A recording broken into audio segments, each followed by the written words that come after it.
네, 오늘 말씀은 사무엘상 6장 17절부터 7장 2절까지입니다.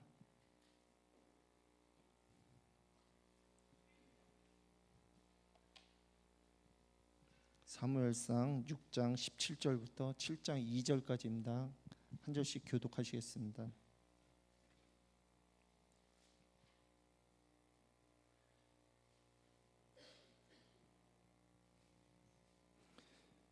블레셋 사람이 여호와께 속건 제물로 드린 금 독종은 이러하니 아스돗을 위하여 하나요, 가사를 위하여 하나요, 아스글론을 위하여 하나요, 가드를 위하여 하나요, 에글론을 위하여 하나이며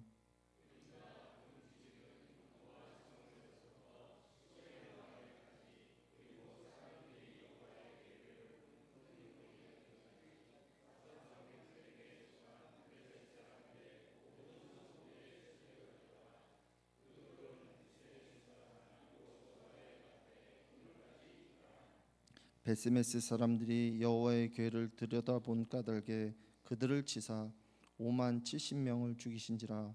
여호와께서 백성을 쳐서 크게 살육하셨으므로 백성이 슬피 울었더라.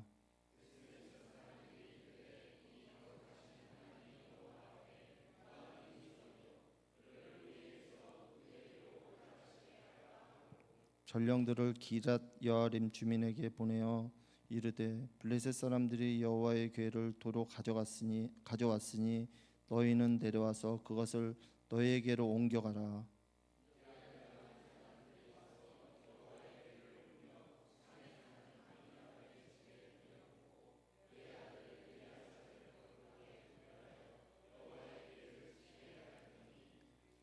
함께요. 귀가 기란 여아림에 들어간 날부터 20년 동안 오래 있은지라 이스라엘 온 족속이 여호와를 사모하니라. 아멘. 이 시간 연속 설교 9번째 시간으로 이 거룩한 하나님 여호와 앞에 누가 등이 서리어라는 제목으로 말씀 전하실 때 은혜의 시간 되시기 바랍니다. 그리고 헌금보험과 교회 소식까지 전하시겠습니다. 자, 우리 먼저 앞뒤 옆에 계신 분들과 같이 인사했으면 좋겠습니다. 주의 말씀에 집중합시다. 네, 말씀에 집중하는 이유가 다른 게 아니죠. 이 자리에서 집중하는 것 그 자체를 받으시는 것, 그게 아니라 여러분이 말씀을 가져가기 위해서입니다. 믿고 붙잡고 살아내기 위해서입니다. 그런 여러분 말씀에 귀 기울이셔서 금방 전에 우리 장로님께서 권면하신 대로 하나님께서 공급하시는 그 은혜를 우리 모두가 누리기를 원합니다. 자, 오늘 본문 17절은 이렇게 시작하고 있습니다. 블레셋 사람이 여호와께 속건 제물로 드린 금 독종은 이러하니. 이 사무엘서는요, 의도적으로 여호와께 속건 제물로 드린 그 내용의 그 내용물들, 이것을 의도적으로 지금 고발하고 있는 중의 말씀이 오늘 본문입니다. 뭔가 잘못됐다는 거예요. 지난 주일 밤 들으셨던 대로 여호와 하나님께 드릴 수 없는 가증하고 부정한 것을 하나님께 드린 겁니다. 그것도 여호와 하나님께서 택하신 이스라엘 사람들입니다. 블레셋이 그런 것도 아니고 이스라엘 사람들이 이런 것을 가져다가 지금 소수레로 끌려온 언약궤와 그리고 금독종과 들쥐상 5개씩 되어 있는 이것을 가지고 제사를 드렸다는 거예요. 무언가 이 이스라엘 사람들의 신앙이 잘못되어도 단단히 잘못되었다는 것을 보여주는 겁니다. 분명히 하나님께서 택하신 자들은 이스라엘과 전쟁에 이겨 언약궤를 빼앗아 갔던 저 블레셋이 아니라 전쟁에 진 이스라엘 사람들, 바로 이 사람들을 하나님께서 택하셨어요. 전쟁에 능한 사람들을 택한 게 아니라 진 사람들을 하나님께서 택하셨단 말입니다. 근데 하나님께서는 어떻게 하십니까? 하나님께서는 암소 2마리 수레에 자신의 언약궤를 블레셋에서부터 이스라엘의 진영이 있는 베세메스로 곧장 보내시면서 하나님께서 참으로 살아계시고 블레셋을 심판한 것이 그렇게 재앙을 당한 게 우연이 아니라 그런 질병으로 수많은 사람들이 죽어나간 게 우연이 아니라 하나님께서 그 심판을 행하셨다, 그 장본인이 나다라는 것을 하나님께서 분명하게 확인시켜 주셨죠. 그리고 이런 하나님이 이스라엘의 하나님이신 것을 보게 만드셨습니다. 물론 블레셋을 치시고 이스라엘에게 돌아오는 장면은 이 소가 끄는 수레 덜렁 하나였어요. 굉장히 조촐한 행렬입니다. 왕이 귀환하는, 어떤 장군이 귀환하는 그런 이미지와는 너무나 상반되죠. 분명히 여호와께서는 출애굽기와 같이 그들의 블레셋의 신을 쳐 부수고 심판하시고 승리하셔서 자신의 백성들에게로 와주신 거예요. 그래서 지난 시간 우리가 13절에 이 언약궤가 이스라엘 진영 벳세메스에 와 있는 것을 보고 이스라엘 사람들이 기뻐하는 모습을 우리가 지난 13절에 확인했었습니다. 그런데 오늘 성경 본문 17절에서는 어떻게 말합니까? 의도적으로 이스라엘 사람들이 드린 속건제의 제물이 부정한 것인 것을 지금 보여주고 있는 거예요. 하나님을 기뻐하는 이스라엘 백성들의 영적인 문제가 있다는 것을 지금 고발하는 장면입니다. 그냥 당연하게 이 본문을 읽어가시면 안 돼요. 정말로 그런지 우리가 살펴보고 이 본문 말씀이 우리에게 주시는 의미가 무엇인가를 깨닫고 바르게 하나님을 섬길 수 있기를 바랍니다. 자, 먼저 이 벳세메스가 어디인가부터 알아야 되는데요. 우리 여호수아서 21장 13절 이하를 보면은 이 벳세메스는 이 모세의 형 제사장 아론의 자손들에게 주신 성읍 중 하나예요. 다시 말하면 제사장 가문들, 하나님을 섬기는 아론과 등등의 이 가문들에게 허락하셨던 9가지 이 성읍들 중에 하나가 이 벳세메스입니다. 그러니 벳세메스는 언약궤를 다루는 데 있어서 특히 또 정해진 가문이 사는 지역이었다고 해요. 조금 더 제가 찾아보니까 이 벳세메스는 언약궤를 운반을 책임지고 있었던 고핫 족속, 무슨 족속이라고요? 고핫 족속을 위해서 따로 구별한 지역이라고 합니다. 그러니 전쟁 후에 빼앗겼던 이 언약궤가 갑자기 지금 자신들 눈앞에 나타나는 것을 보고 누구보다 이 고핫 족속이, 언약궤를 옮기는 이 족속이 알아보고 기뻐했던 이들이 어떻게 해야 됐습니까? 언약궤를 보고 어떻게 해야 했던 거예요? 여호와께서 출애굽 후에 주신 율법을 정확하게 알고 어떻게 언약궤를 다뤄야 하는지 이들이 알고 있었어야 되잖아요. 마땅히 그래야 했고요. 율법에 명하여 주신 것처럼 하지 않을 때는 그게 제사장이라 할지라도 대제사장이라 할지라도 하나님께 심판을 당한다고 말씀하신 것을 이 고핫 족속이 기억을 하고 있었어야 돼요. 그러나 어땠습니까? 이 말씀대로 행하지 않고 15절에 이들은 어떻게 해요? 여호와의 궤와 그 궤와 함께 있는 금은 보물이 담긴 상자를 내려다가 큰 돌 위에다가 함께 나란히 갖다 두어요. 어떻게 했는지 우리 조금 올라가서 14절 말씀 한번 읽어보도록 할까요? 14절입니다. 6장 14절 말씀 함께 읽어보겠습니다. 시작. 수레가 벳세메스 사람 여호수아의 밭 큰 돌이 있는 곳에 이르러 선지라. 무리가 수레의 나무를 패고 그 암소들을 번제물로 여호와께 드리고. 아멘. 자, 여러분, 우리가 하나님을 기뻐한다고 예배한다고 아무렇게 할 수 있을까요? 오늘 말씀을 보고 그 대답을 찾았으면 좋겠습니다. 금방 14절 읽은 것 보시면은 여호수아의 밭 큰 돌이 있는 곳에 임시 예배 장소를 지금 만드는 거예요. 그리고 수레는 어떡합니까? 그 나무를 잘게, 수레를 나무로 된 수레를 잘게 쪼개서 불을 붙이고 그 위에다가 수레를 끌고 왔던 그 암소를 도살해서 번제로 여호와께 바쳤다라고 지금 기록을 하고 있어요. 하나님께 드린 것이니 다 좋은 것일까요? 분명히 이 번제를 드린 것을 보면은 여호와께 이들이 큰 경외심을 표현한 것은 맞지만 사실은 그렇지 않습니다. 우리 이 본문을 잠깐 접어두고 레위기 1장 3절 말씀을 한번 찾아서 읽어보도록 하겠습니다. 본문을 잠시 접어두시고 레위기서 1장 3절 말씀 한번 찾아 읽어보겠습니다.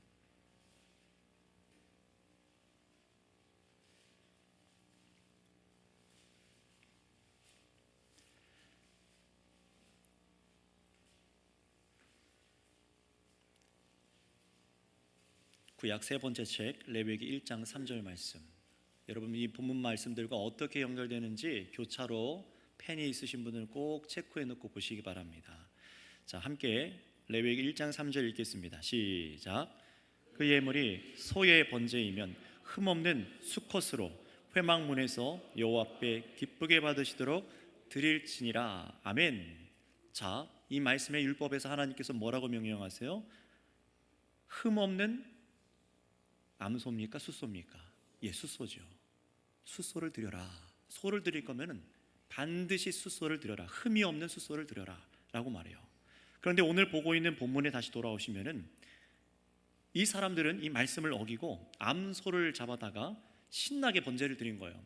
어우, 기쁘다. 언약궤가 돌아왔으니까. 우리가 이렇게 기쁘니까 하나님도 받아주시겠지. 좋은 게 좋은 거라고.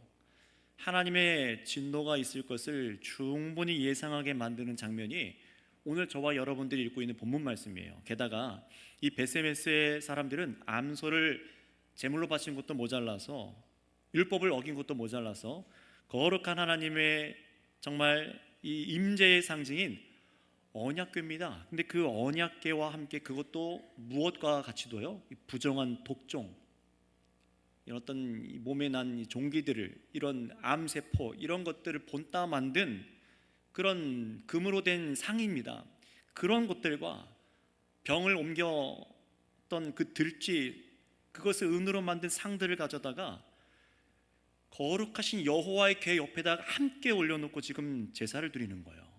제사를 드리고 또 본문에 보면 다른 제사를 그들이 드렸더라 라고 되어 있어요. 성경에서 명하신 것이 아닌 것으로 제물을 바쳐서 또 자신들만의 제사를 드린 겁니다. 그런데 여기서 더 비참한 것은 뭐냐면은 이들이 여호와를 향한 제사의 목적과 전혀 다른 제사를 드렸다는 거예요. 왜냐하면 블레셋이 그들은, 이스라엘 사람들은 자기들이 기뻐서 하나님께 감사해서 예배를 드렸지만 사실은 하나님께서 받으시는 예배가 아니었어요. 누구의 목적대로 된 겁니까? 블레셋, 이방 사람들 목적대로죠. 블레셋이 어떻게 합니까? 자신의 5 성읍 아스돗, 가사, 아스골로, 네그론과 그 사람들에게서 재앙이 떠나가게 하기 위해서 그 독한 독종 모양, 정말 그 종기들 모양, 이것을 만들어서 상으로 보내고, 또 이런 들쥐, 은상을 만들어서 이걸 보내서 속건제를 이스라엘 사람들이 들어줘서 자신들의 죄가 아니죠, 자신들의 이 질병이 떠나가기를 그렇게 바랬던 거예요. 그런데 이런 것을 알지도 않고 또 생각하지도 않고 이스라엘 백성들은 좋다고 이것을 2개 다 올려놓고 제사를 드린 겁니다. 여러분, 이 장면을 조금만 우리 한번 들여다볼게요. 저 하나님을 모르는 이방인들이 자신들 병 나으려고, 병 고침 받으려고, 소원 이루려고, 쉽게 말하면 제물을 가져다가 바친 것이죠. 그런데 이 이스라엘은 그런 의도조차 분별하지 못하고 그 금덩어리 상을 그대로 가져다가 좋다고 제사 드려주는 모습을 한번 보세요. 성도 여러분, 이 모습은 분명히 하나님 앞에 악한 일을 하는 겁니다. 전혀 하나님께 영광이 되지 않는 일을 한 거예요. 16절을 보시면은, 본문의 16절을 보시면은 이스라엘 사람들이 좋다고 제사 드리는 것을 보고선 본문 위에 보시면은 16절에 숨어서 보고 있던 이 블레셋 사람들이 이 이스라엘 사람들이 제사 드리는 걸 보고 만족하고 떠나갑니다. 우리 의도대로 됐다. 자, 그렇다면 여러분, 이제는 우리 교회된 우리도 적용해서 한번 생각해 보시기 바랍니다. 목사는, 앞에 있는 이 목사는 예배로 나온 그가 누구든지 드리는 돈, 이 복채받고 하나님께 봉헌해서 제사 드려주고 그 사람들에게 복 빌어주는 사람일까요? 금덩어리면은, 많은 액수면은 그저 좋다고 그 헌금을 받아서 축복해주는 그런 사람에게 원한다면은, 여러분, 그 사람은 목사가 아닙니다. 무당입니다. 하나님을 전혀 알지 못하는데 나와서 헌금을 한다. 그 헌금이 무슨 의미가 있습니까? 여러분, 헌금은 다 갚지 못할 하나님의 은혜에 감사로 드리는 성도의 사랑의 증언입니다. 그 은혜를 아는 자들이 교회와 공동체와 주의 나라를 위해서 나의 이 목숨과 나의 삶이 주의 것입니다, 감사함으로, 사랑함으로 드리는 게 헌금이에요. 새 삶의 방식이 헌금을 드리는 겁니다. 다 나의 소유인데 이 조금만 당신 게 아니라 나의 전부가 다 당신 것인데 하나님, 이 감사함으로 사용해 주세요. 이것만으로도 하나님께서 어떻게 하십니까? 10분의 10 다 내 건데, 다 내놔라 하시는 게 아니라 10분의 9는 너 쓰고 10분의 1만 나한테 드려서 사용하게 해라 하시는 거 아닙니까? 그 은혜를 아는 자를 드리는 거예요. 전혀 대가성을 기대하고 소원을 빌거나 하는 용도가 아니라는 것을 우리는 알아야 됩니다. 물질을 내어놓는다는 것은 전부 의도가 담겨있는 행위들입니다. 교회는 이런 거를 분별할 줄 알아야 해요. 나도 마찬가지입니다. 내가 지금 어떤 의도로 헌금을 하고 있는가? 함께 나와서 지금 헌금을 드리려고 하는 사람들이 어떤 의도로 드리고 있는가? 나는 나 대신, 저 자녀 대신, 나의 누구 대신 헌금을 드려주고 있는데 나는 무슨 의도로 지금 헌금을 대신 드려주고 있는가? 생각해 보셔야 돼요. 하나님께서 원하시는 제사가 무엇인지 우리는 알아야만 합니다. 만약에 부정한 목적으로 예배를 참석하거나 제물을 드린다면 그것은 하나님을 모독하는 일이 돼요. 아무런 그리스도를 영화롭게 하는 마음도 없고 사랑하는 마음도 없는데 대신 헌금 드려주면 그 헌금이 그걸 받으시고 하나님께서 그 사람을 긍휼히 여겨주실까요? 우리는 생각 자체가 바뀌어야 됩니다. 이런 관습을 교인이 따라 한다던가 그런 물질을 기뻐하는 목사는 하나님의 교회를 망가뜨리는 겁니다.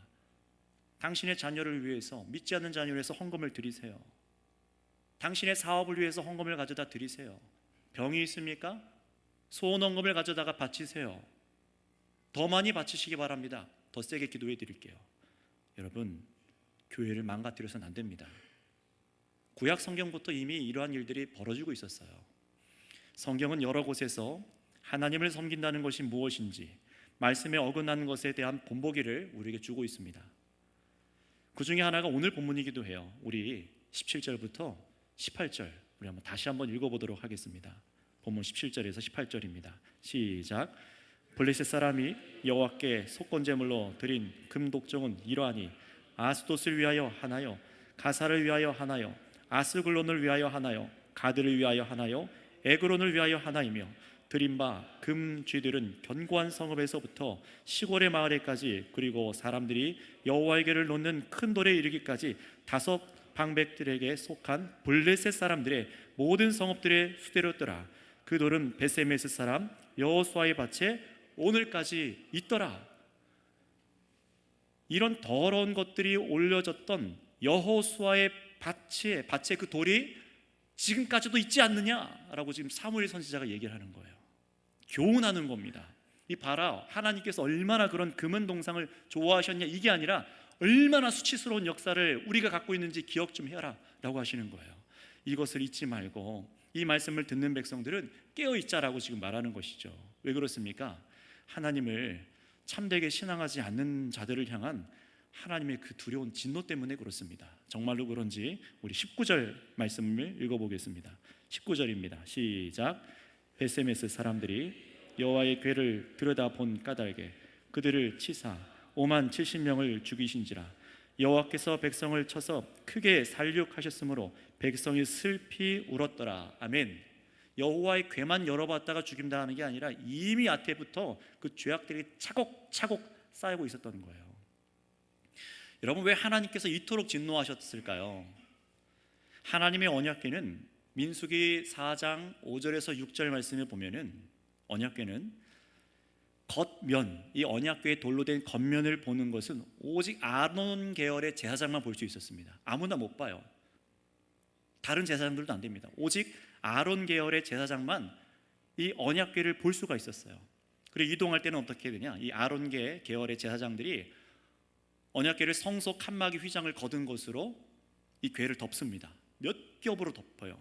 여러 가지 덮을 것으로 덮어서 그리고 채를 꿰서 그제서야 이 언약궤를 옮길 수 있는 이 고앗 자손들이 와서 제사장들이 메고 백성들 앞에서 옮겨갈 수 있었던 거예요. 그만큼 하나님의 거룩함과 임재하심과 그 위엄에 대해서 상징하고 있는 것이 이 언약궤였습니다. 게다가 더 뒤에 이어지는 민수기 4장 15절 말씀을 보면은 이런 말씀이 나오는데요. 이것은 우리가 한번 찾아봤으면 좋겠어요. 좀 기억하기 원해서 4장 15절입니다. 민수기 4장 15절입니다.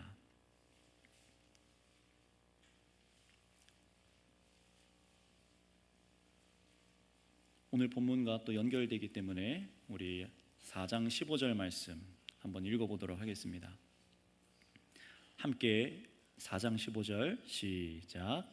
진영을 떠날 때에 아론과 그의 아들들이 성소와 성소의 모든 기구 덮는 일을 마치거든 고핫 자손들이 와서 맬 것이니라. 그러나 성물은 만지지 말라. 그들이 죽으리라. 회막 물건 중에서 이것들은 고핫 자손이 맬 것이며. 아멘. 자, 다시 본문으로 돌아와 보세요. 분명히 덮어진 언약궤가 일반 백성들이 눈으로 보지 못하게 가려진 것을 잘 싸매 놓은 것을 소중하게 보관하고 이동을 해야 되는데, 근데 어떻게 했습니까? 아론 계열 제사장도 아닌 이 고핫 자손들이 이 거룩한 언약궤를 그것도 바위 위에다가 훤히 들여다보게 만들어 놓은 거예요. 마치 하나님의 그 영광을 벌겨 벗겨 놓은 것처럼 만들어 놓은 겁니다. 그리고 본문 19절에 보시면은 여호와의 궤를 만져본 것만이 아니라 그 뚜껑을 열어서 그 궤 안에 뭐가 들어있나 하고 이 사람들이 들여다보는 거예요. 연순간에 죽은 게 아니라 열고 나서 여러 사람이 갖다 봤겠죠. 너도 나도 봤겠죠. 그 결과는 무엇일까요? 아, 너가 나를 그렇게 알고자 하는구나, 기특하다. 그게 아니라 엄청난 심판이었습니다. 블레셋 사람들만이 아니라 이 여호와의 궤를 말씀대로 하지 않은 이스라엘 사람들이라도 주님께서는 치셔서 비극적인 심판을 받게 하신 거예요. 몇 명이 죽었다고 되어 있죠? 5만 70명이라고 되어 있는데 5만의 가로가 쳐 있어요. 이게 어떤 의미냐면 블레셋은 자신들의 힘으로 이스라엘 사람들을 군대를 몇 명을 죽였다고 합니까? 3만 명을 죽였다고 앞에 말해요.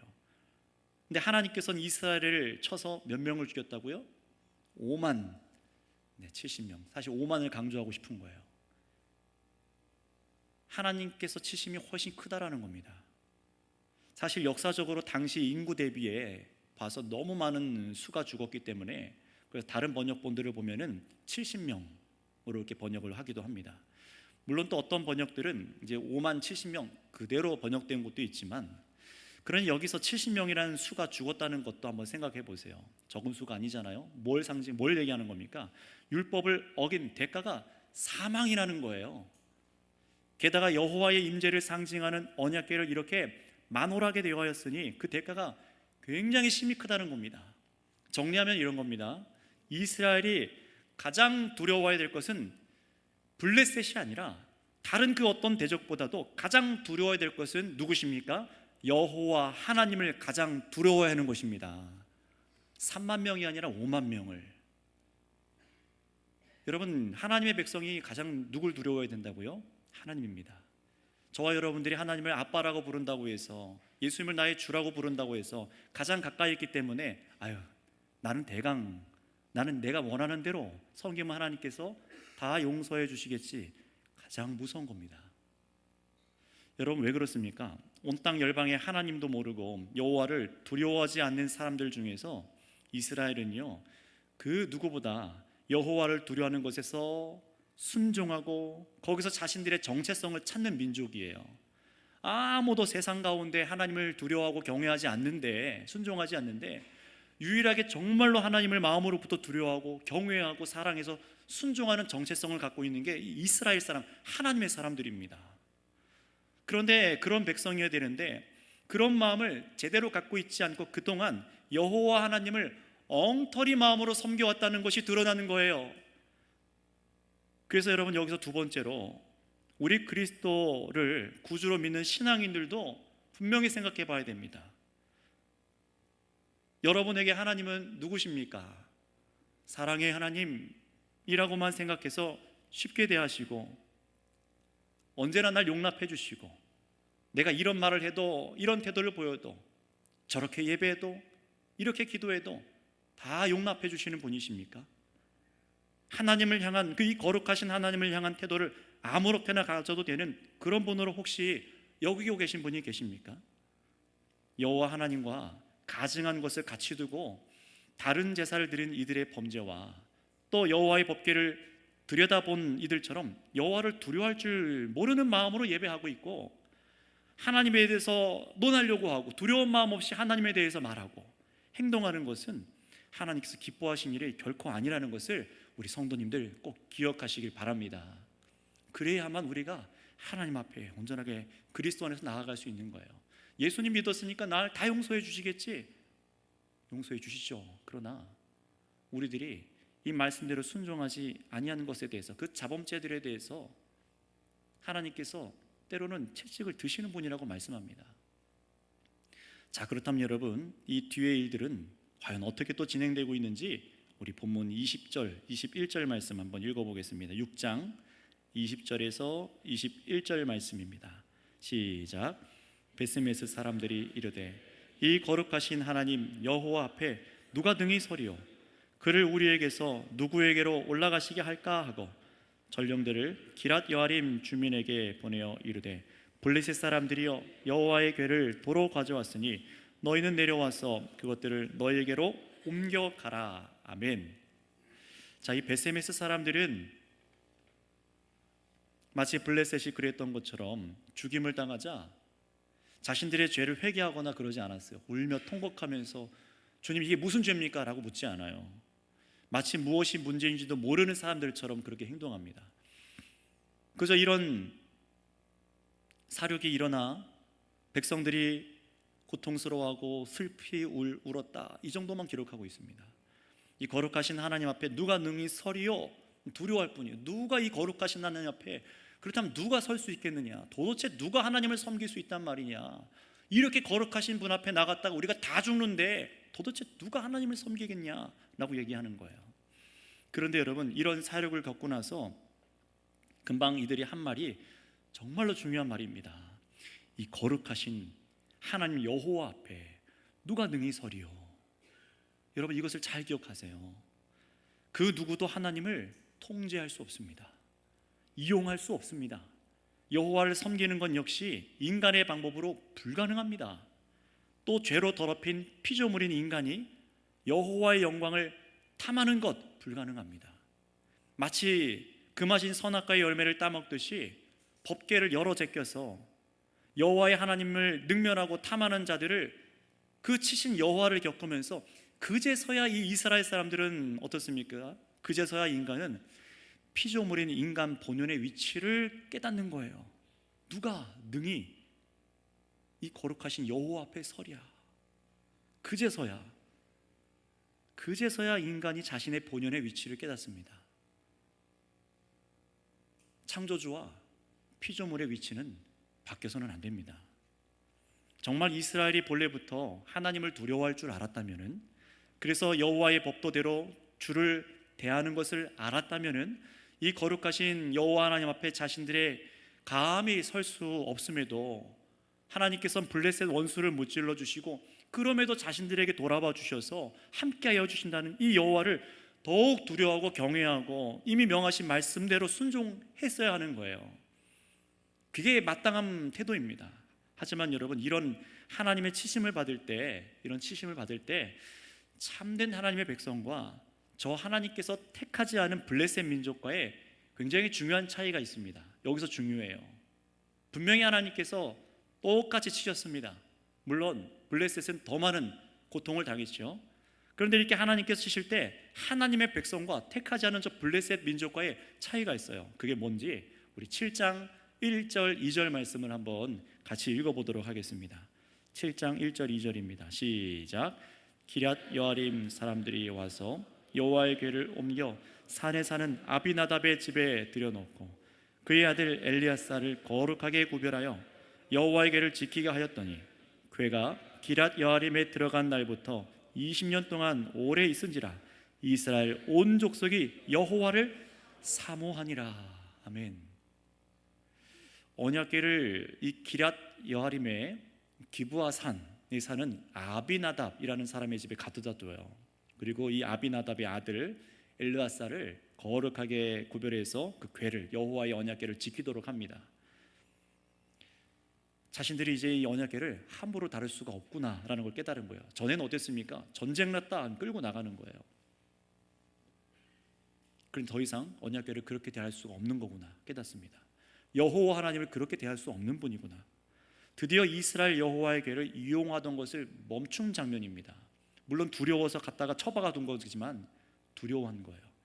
여호와 하나님을 그제서야 두려워하기 시작한 겁니다. 여러분, 본래 언약궤는 전에 있던 실로라는 지역에 있어야 하지만은 당시 또 종교적인 중심지의 몇 지역 중에 베세메스나 또 그것보다 높은 지형 가운데 있었던 이 기욤 여아림에 그 언약궤를 가져다 줬어요. 또 아비나답의 집에 여호와를 궤를 지키게 된 그 아들 역시 사실 역대 제사장들의 이름과 비슷합니다. 뭐 엘르아사야. 그런데 그가 정말 제사장인지는 알 수가 없어요. 그럼에도 불구하고 하나님께서는요, 이번엔 어떻게 하실까요? 여호와 하나님의 직접적인 언급 대신 2절 말씀, 7장 2절 말씀이 이렇게 말씀하십니다. 이렇게 기록하고 있어요.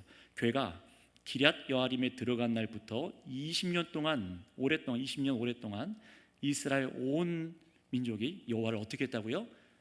사모하니라. 분명히 앞에 베세메스 사람들은 누가 거룩하신 이 여호와 앞에 서리요 하며 하나님의 진노에 두려워 떨며 이 궤를 옮겨놨지만 이 여호와를 두려워하기 시작한 후로부터 20년이란 시간이 흘렀어요. 근데 이 사건을 경험하고 자신들의 지금 이 사람들이 여호와의 궤를 열어봤다가 잘못된 제사를 드렸다가 죽임당하는 것을 겪고 나서 그로부터 20년 동안 이스라엘 백성들의 마음의 변화가 일어나기 시작한 거예요. 우리가 알고 있는 이 사무엘상 처음 시작하고 있던 그 엘리 제사장이 다스렸고 전쟁에 패배하고 법궤를 빼앗기고 그리고 다시 돌아온 궤를 보고도 갖지 못했던 여호와를 향한 바른 태도가 없었는데 그 전에 없던 새로운 태도가 생겨난 거예요. 사실 이런 태도는 사무엘상 1장부터가 아니라 더 훨씬 전 사사기까지 거슬러 올라가서 얼마나 이스라엘 백성들이 하나님을 헛되게 섬겨왔는지를 우리가 봐야 됩니다.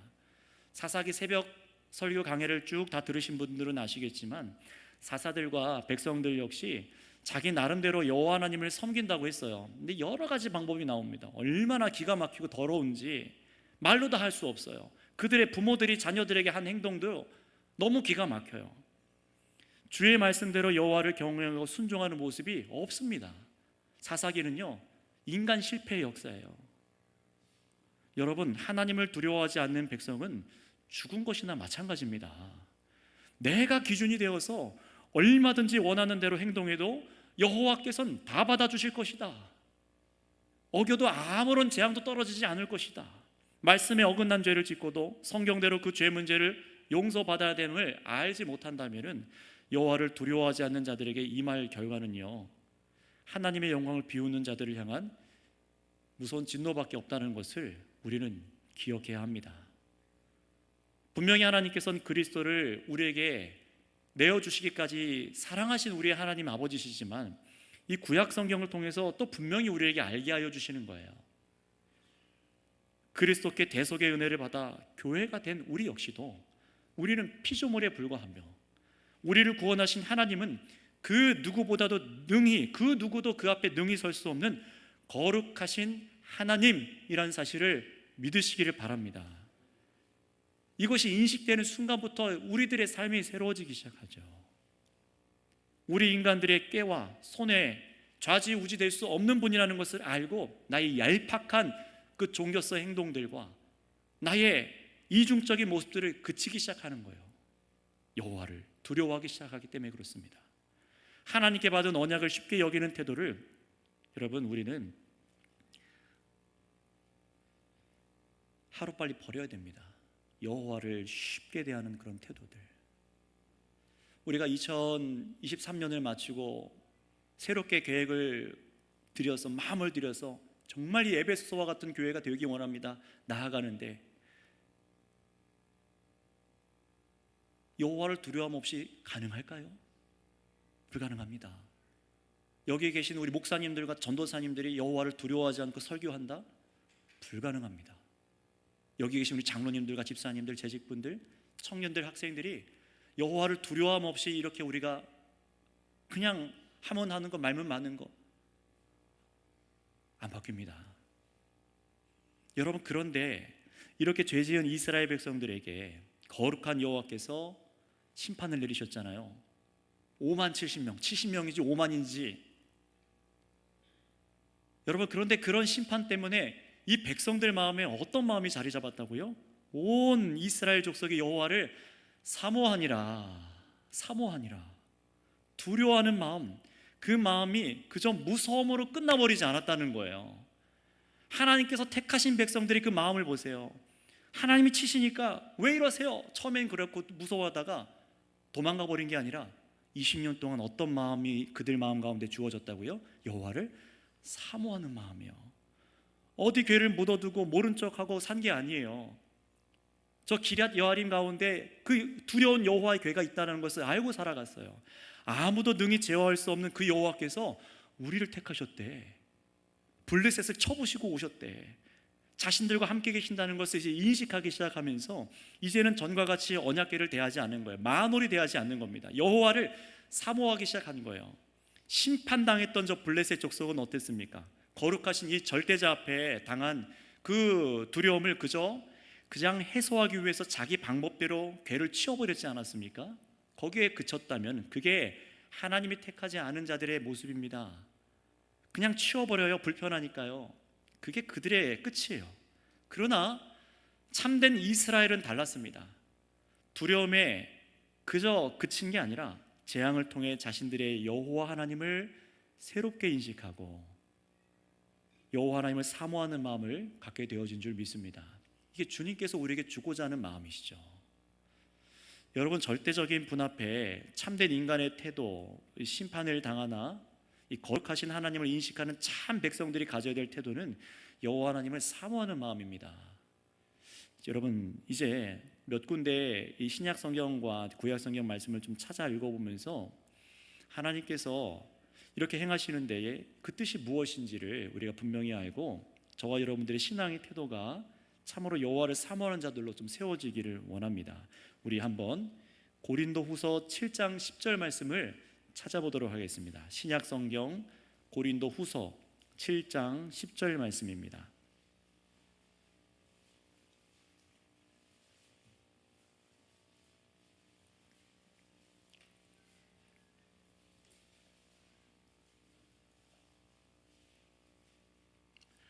고린도후서 7장 10절 말씀 읽겠습니다. 시작. 하나님의 뜻대로 하는 근심은 후회할 것이 없는 구원에 이르게 하는 회개를 이루는 것이요 세상 근심은 사망을 이루는 것이니라. 아멘. 이 말씀을 보세요. 하나님의 뜻대로 하는 근심은 후회할 것이 없다. 구원의 도리에 이르게 한다고 해요. 회개를 이루게 한다고 하죠. 언약궤를 다루다가 여호와께 죽임당하는 것을 두고요, 이 이스라엘 민족은 고민하기 시작한 겁니다. 그리고 20년이라는 세월이 이런 두려운 하나님 앞에 하는 고민이 결코 헛된 것이 아니라는 것을 보여줬죠. 방금 읽으신 이 고린도서 말씀처럼 근심거리이나 하나님의 뜻대로 하는 근심을 후회할 것이 없다라고 말씀하셨습니다. 저와 여러분도 한번 생각해 볼게요. 블레셋을 격파하시고 이렇게 돌아오신 하나님께서 이스라엘 백성들이 이렇게 연약한 상태인 걸 모르셨을까요? 이게 엉터리로 예배하고 제사하는 자들인 것을 모르셨을까요? 알고 계셨죠. 사사시대 때부터 봤고 엘리 제사장 때 봤고 그 두 아들 홈니와 비느하스를 통해서도 보셨잖아요. 모르고 이렇게 베세메스로 언약궤를 가도록 하셨을까요? 아닙니다. 이미 다 이들이 율법을 무시하고 하나님을 섬기는 자들인 것을 알고 있었어요. 알고 계셨습니다. 저들이 하나님 자신을 향한 그 마음이 얼마나 해이해 있는지, 얼마나 불충실하여 있는지를 하나님이 알고 계셨습니다. 그럼에도 하나님께서 택하신 백성을 버리지 않으시고 지금 불충실하지만 그럼에도 자신들의 백성이 이스라엘을 떠나지 않아 주신 하나님이십니다. 우리는 여기까지 봐야 돼요. 여러분, 바로 우리도 그렇지 않습니까? 그리스도 안에서 택함을 받아서 하나님을 저와 여러분들이 예배하지만 얼마나 우리가 불충실한지, 얼마나 여호와 하나님을 마치 알지 못하는 자들처럼 행동할 때가 많은지 여러분 알고 계시잖아요. 다 경험하시잖아요. 그리스도 안에서 우리의 하나님이 되어주시는 그 변함없는 사랑을 우리가 받은 자들이에요.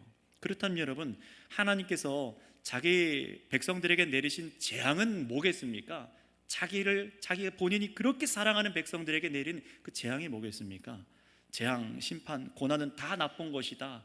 어떻게 하나님께서 자기 백성을 치실 수 있겠는가라고 생각하지만 여러분, 우리는 거기서 머무르지 않죠. 우리의 생각은 이제 새로워져야 됩니다. 오히려 이스라엘은 영적인 무지 가운데서 엘리 제사장 가문이 보여줬던 여호와를 향한 제사를 만홀히 드리던 그 죄악, 또 전쟁 가운데 여호와의 궤를 이용해 먹으려고 했던 그 교만, 악함, 또 돌아온 언약궤를 두고도 주신 율법대로 행하지 않은 무지와 불충실로 완전히 버림받아도 이상할 것이 없는 저 블레셋과 별반 다를 것이 없는 백성이지만, 놀랍게도 여러분, 하나님께서 택하신 이 백성들에게는 다 멸절시키는 심판을 가하신 게 아니라 5만 70명 되어 있지만 일부만은 죽게 하신 거예요. 일부만 교훈이 되게 하신 겁니다. 이스라엘 백성들을 다시 다 없애고 다시 시작하자 하시지 않았어요. 저와 여러분들을 보고 교회 생활 한 20년 30년 한 걸 내가 봤는데 안 되겠다, 다시 해야겠다, 너는 가고 다른 사람 들어오세요, 그렇게 하지 않으셨어요.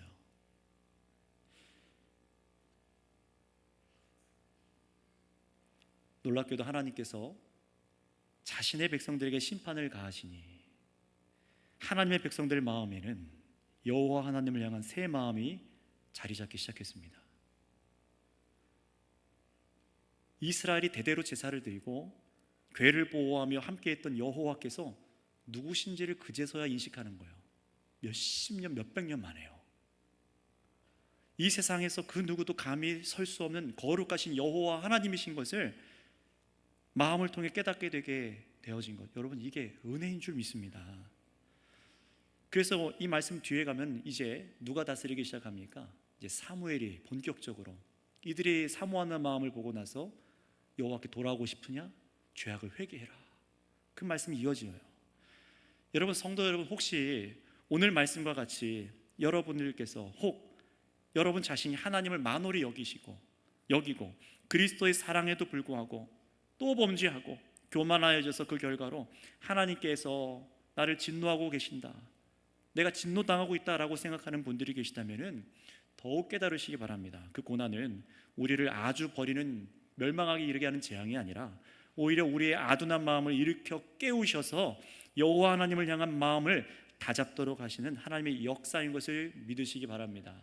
정말로 그런지 제 말이 아니라 우리 예레미야서 29장 11절에서 14절 말씀을 찾아 읽어보도록 하겠습니다. 그리고 히브리서도 또 한 군데 찾아 읽어볼게요. 예레미야서 29장 11절에서 14절입니다.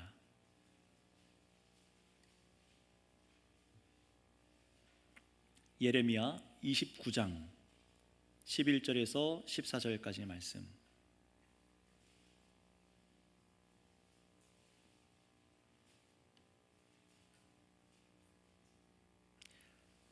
함께 29장 11에서 14절 말씀 읽겠습니다. 시작. 여호와의 말씀이니라. 너희를 향한 나의 생각을 내가 아나니 평안이요 재앙이 아니니라. 너희에게 미래와 희망을 주는 것이니라. 너희가 내게 부르짖으며 내게 와서 기도하면 내가 너희들의 기도를 들을 것이요 너희가 온 마음으로 나를 구하면 나를 찾을 것이요 나를 만나리라. 이것은 여호와의 말씀이니라. 나는 너희들을 만날 것이며 너희를 포로 된 중에서 다시 돌아오게 하되 내가 쫓아보내었던 나라들과 모든 곳에서 모아 사로잡혀 떠났던 그곳으로 돌아오게 하리라. 이것은 여호와의 말씀이니라. 아멘. 이 언제 한 말씀입니까? 포로로 끌려가 있는 백성들한테 하신 말씀이에요. 내 생각은 내가 하나니 평안이요 재앙이 아니라 너희에게 뭘 준다고요? 미래와 희망을 주는 것이니라. 할렐루야. 정말 이 하나님을 찬양하시길 바랍니다. 여러분, 이 말씀을 기억하면서 이번엔 신약 성경 히브리서 12장 8절 말씀도 한번 읽어볼까요? 우리 전에도 한번 읽어봤던 말씀이지만 다시 한번 읽고 확인하겠습니다. 우리 그리스도를 믿는 저와 여러분들에게도 뭐라고 이 믿음의 서신이 증거하고 있는지 12장 8절 말씀 읽어보도록 하겠습니다. 히브리서 12장 8절입니다. 시작. 징계는 다 받는 것이거늘 너희에게 없으면 사생자여 친아들이 아니니라. 아멘. 여러분, 참된 신자는 반드시 내가 당하는 이 재앙, 내가 나 자신이 아니더라도요, 하나님께 범죄하여 진노당하는 자들을 보고 그냥 자신의 삶을 그대로 고수하지 않습니다. 그저 두려워 떨고 피하는 게 아니라 나의 죄가 무엇인가? 내가 여호와 앞에 바르게 세워야 될 것은 없는가? 내가 당한 심판이 아닌데도 저 사람한테 임한 진노를 보고도 자신의 죄를 돌아보는 게 성도예요. 그게 참된 성도입니다. 내가 그렇게 당했어도 엎드려서 하나님을 원망하는 게 아니라 엎드려서 주님의 뜻을 구하는 게 참된 성도입니다. 우리 가운데 함께 계신 거룩하신 하나님의 실존을 두고 사모하며 하나님의 은혜를 정말 바라는 마음을 품게 하여 주시는 게 이 성도예요. 그래서 정말 참 자녀와 아닌 자녀, 옆집 아이를 구분하는 방법이 있어요. 내 자녀는 때리면은 싫어하다가도 아버지 잘못했어요 하는데, 옆집에는 때리잖아요, 경찰에 신고해요. 하나님 아버지의 자녀와 그렇지 않은 사람의 차이입니다. 말씀 속에도 여호와께서 블레셋으로 아주 떠나신 것이 아니시잖아요. 자신의 백성이 여호와 하나님을 이용하려 했던 죄악을 깨닫게 하시고, 또 여호와께서 얼마나 거룩하고 두려운 하나님인지 만유의 여호와를 대적할 자가 없음을 알게 하시려고 하나님께서 이스라엘에게 이 사건들을 보게 하신 것입니다. 오늘날에도 여호와의 영광을 가장 귀하게 여기고 두려워할 줄 알며 순종해야 될 저와 여러분들이 정말 그 은혜를 겪고도, 택함 받은 은혜를 겪고도 우리가 주님을 만홀히 여겨서 죄악으로 치달을 때 하나님의 징계가 임한다면 저와 여러분들 함께 기뻐하시기 바랍니다. 함께 기뻐하시기 바랍니다. 징계를 기뻐하자고 하니까 선뜻 아멘이 안 나오시죠. 다들 그렇습니다. 그러나 여러분, 그때를 기뻐하시기 바랍니다. 정말 그때를 기뻐합시다. 로또가 돼서 돈이 많아져서 승진을 해서 뭐가 되어서 그때가 아니라, 아무거나 막 갖다 바쳐가지고 뭔가 되는 것 같처럼 느껴질 때 그때가 아니라, 내가 징계를 당할 때 이게 하나님으로부터 왔다는 게 느껴지고 내 죄악이 드러나 보여지고 회개해야 될 길이라는 것이 보여지고 그리스도께서 그럼에도 나를 얼마나 죄사함 가운데 용서하고 계신지를 깨달아진다면 그 징계를 기뻐하시기 바랍니다. 우리 안에 거룩한 분을 향한 두려워할 줄 아는 마음과 사모함을 다시 일으켜 주셔서 백성의 자리를 이탈하지 않게 하여 주시는 이 여호와를 우리 선교교회 성도 여러분 함께 사모하시길 바랍니다. 이분이 우리의 아버지 하나님이십니다. 그분께서 우리의 구주 예수님을 보내신 거예요. 우리는 그분의 말을 들어야 됩니다. 그러니 성도 여러분, 우리가 오늘 이 말씀을 통해서 깨닫고 나아가기 원해요. 물론 채찍을 맞기 전에 깨닫는다면 얼마나 좋을까요? 좋겠지만 분명히 징계를 당할 때도 분명히 있을 겁니다. 목사는 말씀드렸습니다. 분명히 징계당할 때가 있을 겁니다. 우리가 스스로 징계하는 것만큼, 스스로를, 저와 여러분들이 스스로 생각하는 것만큼 우리는 거룩하지 않아요. 하나님을 잘 알고 있다라고 생각하지만 우리 생각만큼 하나님을 잘 알지 못합니다. 하나님을 잘 섬기고 있다라고 말할지 모르지만 내 생각보다 하나님을 잘 섬기지 못합니다. 그럼에도 거룩하신 하나님께서 우리를 자신에게 나오는 백성들로 그 영광스러운 하나님의 교회로 세워주셨다면, 여러분 정말 자기 자녀를 결단코 잃어버리지 아니하시는 우리 여호와 하나님을 감사하며 즐거워하시기 바랍니다. 이 마음이 우리 가운데 깊숙하게 있을 때에 정말로 여호와를 두려워하고 죄악을 미워하고 주께서 기뻐하시는 삶을 살아가게 될 줄 믿습니다. 왜 이렇게 나에게 하십니까? 라고 원망하고 피하는 우리가 아니라, 오늘 말씀에 자신을 계시하여 주신 하나님을 우리가 알고 바로 이 하나님이 나의 하나님입니다, 저 이스라엘 하나님이 나의 하나님입니다 라고 두려워할 뿐만 아니라 참으로 우리 주 하나님을 사모하는 마음을 주시는, 그 마음을 주시기 원하시는 아버지 하나님과 자녀의 관계를 기뻐하며 찬송하며 이 한 주를 이기시기를 바랍니다. 함께 기도하겠습니다. 여호와 하나님을 내가 잘 섬긴다, 믿는다 라고 생각했지만, 여러분 우리의 방법을 돌아봅시다. 혹시 주께서 가증히 여기는 것들이 있지 않았습니까? 잘못된 습관을 따라왔던 것이 있지는 않았습니까? 그러한 것들을 오늘 말씀에 비춰서 하나님을 알게 하여 주셨사오니 내려놓게 하시고, 또 자녀를, 사랑하는 자녀를 징계하신다 하셨사오니, 주님 참 저를 사랑하시는 주님, 제가 이 징계에 고통스러워하는 것만이 아니라 정말로 깨어서 주님을 더 찾겠습니다, 나를 온전한 자녀로 세워주시옵소서 하고 여러분을 맡겨드리며 우리 하나님을 사랑하는 마음으로, 정말 두려워할 줄 아는 마음으로 주님을 의지하겠습니다 하고 주여 한번 부르고 기도하겠습니다. 주여 아버지 감사합니다. 감사합니다. 이스라엘 백성들이 참으로 하나님을 섬긴다고 말하지만 온갖 자기 생각과 방법으로 말씀을 떠나서 자기의 뜻대로 하나님을 섬기려 했던 것을 봅니다. 금과 은 상을 여호와의 궤와 함께 올려놓고 주님을 만홀히 여기며 참으로 그의 영광을 얼마나 가볍게 여기는지, 여호와를 두려워할 줄 모르는 이스라엘 백성들을 치시사 하나님 자신의 백성들을 때리시사 하나님 아버지 참으로 그들의 없었던 마음을 창조하시는 주님, 오늘 우리 선교교회 공동체들, 저와 여기 있는 이자들에게도 하나님 우리에게도 새 마음을 허락하여 주시옵소서. 때론 너무나 아픈 시기를 우리가 통과하는 것 같을 때가 있습니다. 너무나 건강이 상하여 아프고 우리가 이루었던 사업들이 하루아침에 무너지기도 하고 사람과의 관계가 깨어지기도 하며 여러 가지 환난으로 인하여서 또는 두렵게 할 만한 일들을 통하여서 사건과 사고로 우리가 두려워할 때가 있음도 봅니다.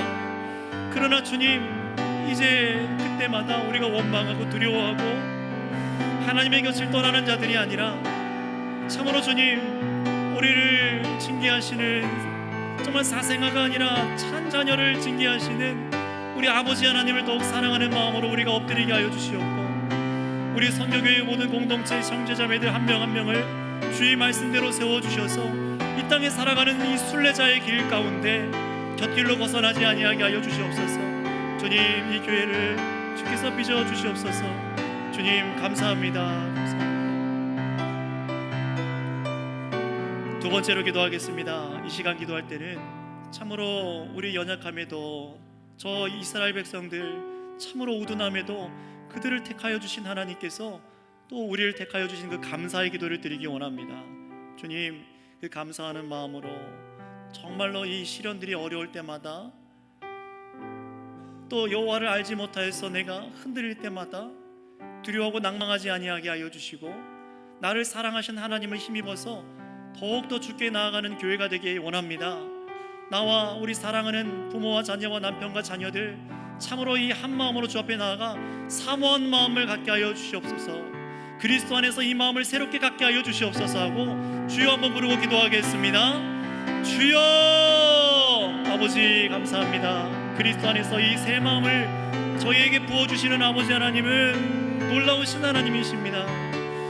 하나님, 우리 가운데 딱딱하고 굳어있던 마음을 유순하게 하여 주시사 온유하게 하여 주셔서 참으로 성령으로 아버지 새롭게 하여 주시고 그리스도의 보혈로 깨끗하게 하여 주셨사오니 주님, 우리를 택하신 이 놀라우신 사랑에 힘입어서 주님을 찬양합니다.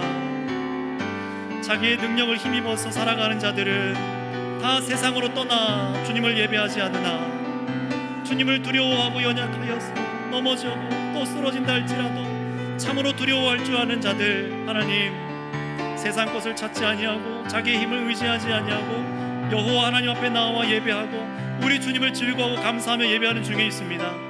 오늘의 이 찬양의 감사 예배를 받아주시는 주님, 참으로 우리가 주님을 기뻐하고 즐거워하는 심령을 주신 주님, 이 한 주간도 우리가 사랑하는 형제자매들과 함께 이 어려움과 이 징계 속에서도 참으로 주님을 두려워하고 사모하는 마음으로 나아가게 하여 주옵소서. 주님, 우리 선교교회에 이 마음을 허락하여 주시옵소서.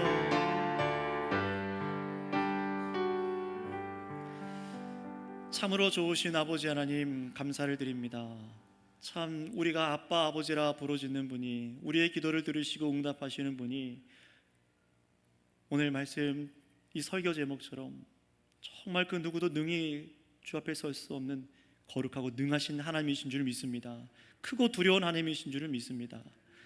우리가 하나님 앞에서 우리의 생각과 마음과 행동을 지키게 하여 주시옵고 그리스도 안에서 용납받은 사랑으로 더욱더 주님을 사모하는 마음으로 함께 걸어갈 수 있는 교회가 다 되게 하여 주시옵소서. 그래서 주님을 경외하지 못하고 또 주님을 피한 자들이 있습니까? 두려워 떠는 자들이 있습니까? 하나님 말씀 앞에 돌아와 주님을 사모하고 온전하게 그리스도 안에서 회복받으며 세워질 수 있는 교회가 되게 하여 주시옵소서. 감사하며 우리 구주 예수님의 이름으로 기도드렸습니다. 아멘. 들으신 헌금 바로 봉헌